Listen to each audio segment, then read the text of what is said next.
ডাঙ্গি ভাই, আমি ডাঙ্গি।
लगातार भारतीय जनता पार्टी सरकार जनमुखी सरकार और ये बाई इलेक्शन 4 असेंबली विपुल भोटे जयी करार समस्त भारतीय जनता पार्टी कार्यकर्ता लिए और माननीय मोदी मंत्र सबका साथ सबका विकास से मंत्र के लिए आज থেকে আমরা ঝাঁপিয়ে পড়ব।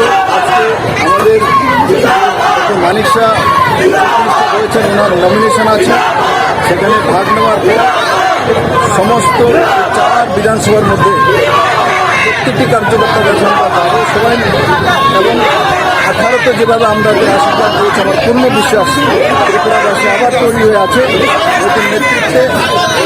আজকের 4 অ্যাসেম্বলির সেমিফাইনাল বিপুল ভোটে